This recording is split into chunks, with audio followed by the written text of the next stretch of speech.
Hey folks, hope you all are doing well. I'm Karan Bandal from Econosite, your weekly economic wrap from India and around the world. So let's get started with India's middle class.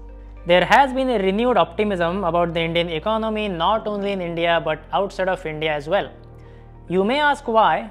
Well, Indian government in the past 8 odd years has improved its quality of spending by investing heavily in infrastructure and addressing the leaks in welfare spending. As a result, especially post-COVID, India has performed significantly better on the economic front compared to its peers, compared to even the advanced economies. Major global firms are now setting up manufacturing capabilities in India, establishing retail ventures. Recently opened Apple stores in Mumbai and Delhi aptly demonstrate this theme. India, now estimated to have passed China to become the world's most populous nation, its middle class takes center stage. Since consumption accounts for about 60% of India's GDP, its middle class will drive India's growth story. Indian and global firms must now be wondering, how big is this opportunity set? Exactly how big is India's middle class? Estimates here differ. Some past estimates have put the number of middle class people well below 100 million. This appears low as getting solid data has historically been tricky in India. But with the introduction of goods and services tax in 2017 and with growing digitization of the economy, more and more people are being brought into the formal sector. This has resulted in a treasure trove of hard data for researchers to work with. One not-for-profit research firm estimates that there are about 432 million middle-class Indians. Income criterion the firm uses to qualify someone as middle class is making between 5 lakhs to 30 lakh Indian rupees per year. This income criterion is used because it mirrors the lowest and highest tax brackets for people who file taxes. Experts state that this income level provides an individual with economic security and allows for discretionary consumption. A different private equity firm uses number of taxpayers data to calculate the estimated size of India's middle class. Many Indians do not earn enough to pay income taxes, work outside the formal economy, or are exempted from taxes because they work in agriculture. As a result, in financial year 2022, only about 58 million individual returns were filed. So, this PE firm considers an average household size of 4.4 people, then adds another 100 to 200 million non-tax paying people in agriculture to reach an estimate of 356 to 456 million for the size of India's middle class. Either way, an average estimate of around 419 million large middle class is nothing to scoff at. Here is more context on why there is optimism about India and why all the focus on India's middle class. It starts with the demographics. India has a working age population of over 900 million, that is 90 crore.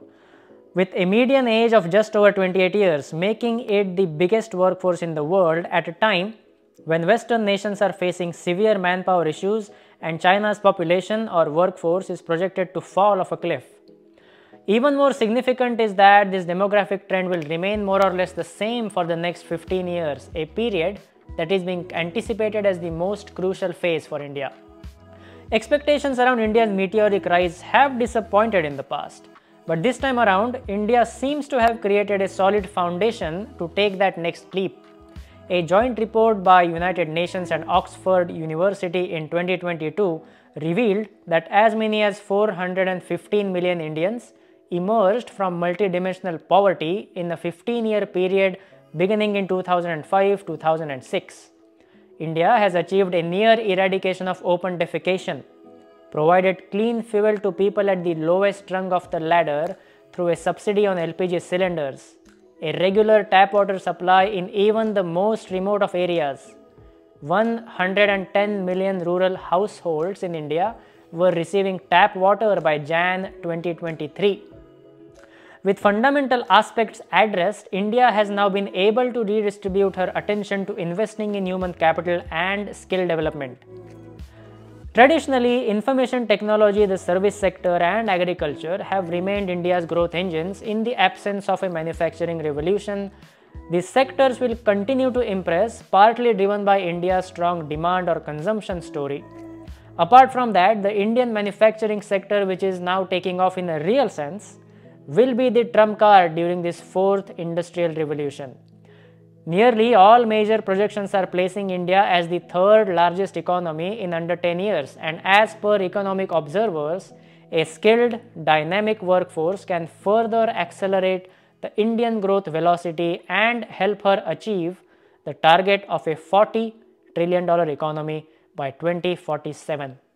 Finally, boost to much awaited private investment in India. India's central government has been steadily investing in the economy through infrastructure spending over the past few years, hoping that private investment will pick up at some point. And we are now seeing a few encouraging signs.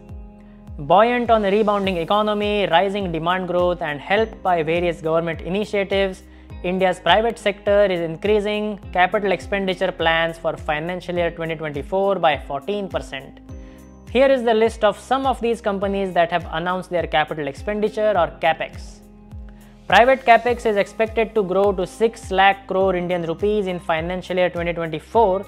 Combine this with the public capex of 10 lakh crore Indian rupees that was announced when the government released its budget.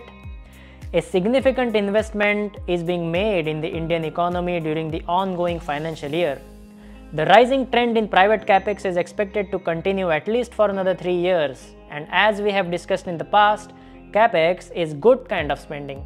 It is conducive to long-term growth prospects of an entity. So, India's private investment seems to be on its way up. Public investment continues to be elevated as the center remains laser focused on building infrastructure. India's middle class will continue to get bigger and richer.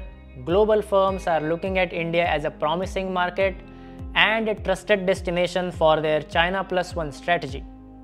Conditions seem just right for India's economy to take off. I hope you found this week's wrap interesting. I'll speak with you again next week. Until then, take care.